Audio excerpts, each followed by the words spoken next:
friends, we're going to play around with size variation and patterning as we make a piece of art inspired by three flags. I have some found objects. This one here is the lid to an applesauce container. I'm going to dip it in yellow paint. Now that this has been dipped in yellow, that is only to be used in yellow. What I want to do is stamp a frame for this green piece of paper. I'm trying to leave approximately equal spacing between my circles because my goal is going to be to make an alternating pattern. Now you can see in some spots I accidentally got a little too close. That's okay. Now I'm going to dip this Lego into blue. Now that this Lego has been dipped into blue, that is the color it goes in. When I start to run out of paint, I dip back in. So I'm making a pattern. It's the stamp of that applesauce lid, then a Lego stamp. A, B, A, B. This is called an alternating or repeating pattern. Now I have a frame all the way around that paper. I'm going to get a medium paper. This is my large paper. I'm going to flip my medium paper to the back and I'm going to trace around with a glue stick.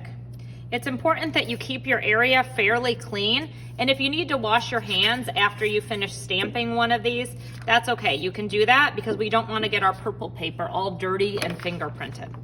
Now I'm going to take that purple paper and I'm going to carefully put it right in the middle.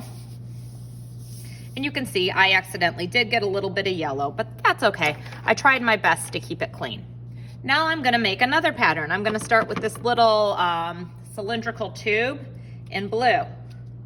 And that makes a circle, but that circle is a little bit different than the one I did before. Again, I'm making a frame around the edges. And I'm leaving a little space, trying to make it an equal space, but it might not be perfect. Now I'm going to take this piece of cardboard and I'm going to make a line in between each of those. Dip in the yellow. And now I'm going to add a small paper on top. The small paper I can stamp all around. So I'm taking this small paper. If I need to wash my hands, I can go ahead and do that. I'm tracing around the outside edge with glue, and then I'm sticking it right in the middle here.